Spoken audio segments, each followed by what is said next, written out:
George Harrison was the youngest of the four Beatles.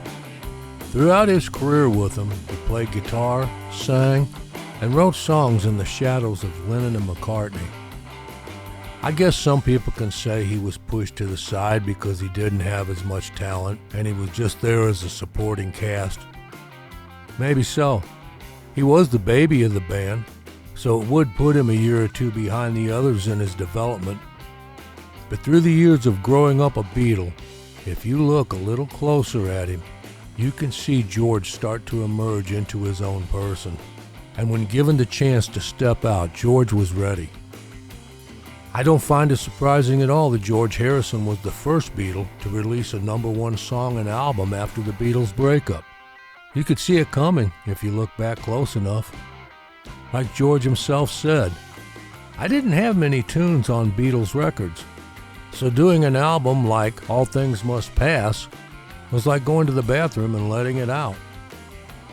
I really think a lot of George's suppression came from John and Paul. They had been writing together for a few years already.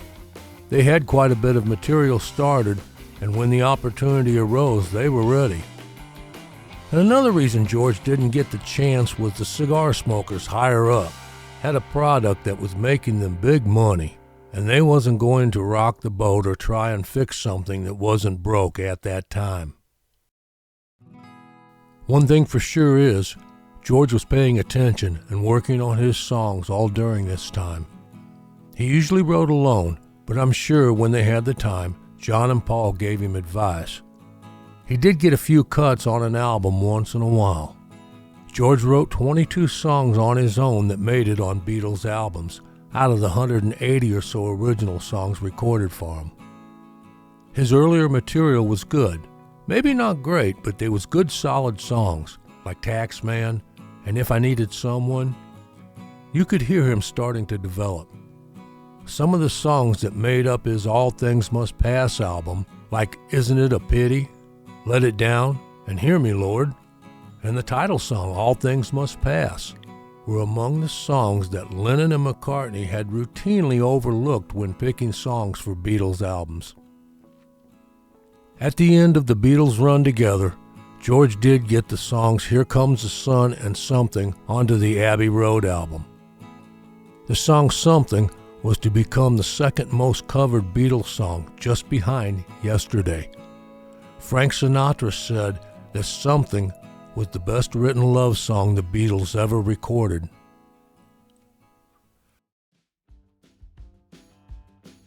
George first auditioned for the Quarrymen, later to become the Beatles, in 1958 at 15 years old.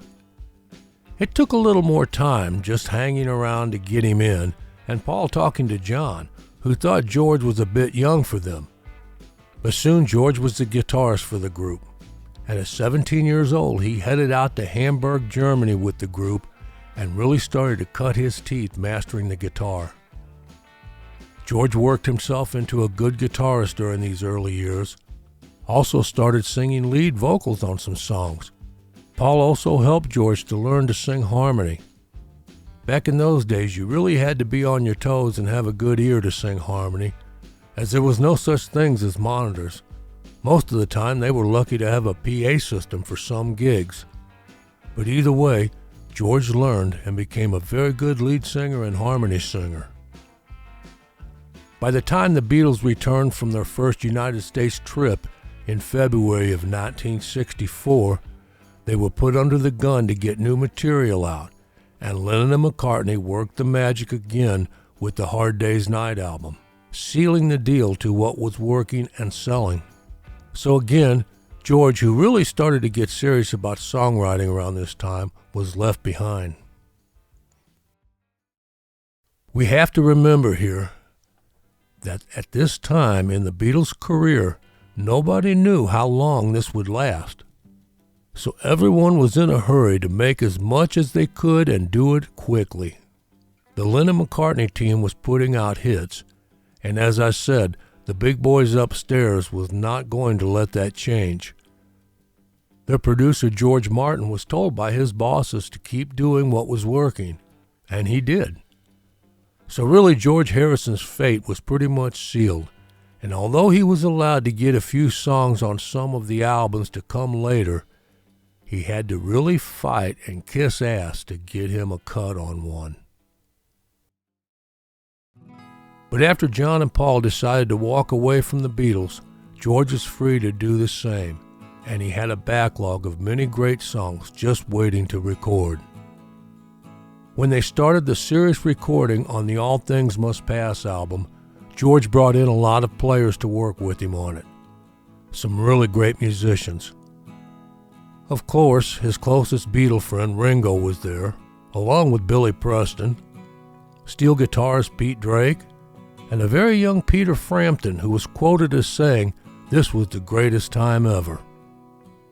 Then there was members of the group Badfinger, and some of the members of Delaney and Bonnie's group. Other players included Jim Gordon, Carl Rattle, Bobby Whitlock, and Eric Clapton, who all four ended up forming Derek and the Dominoes while participating in these sessions.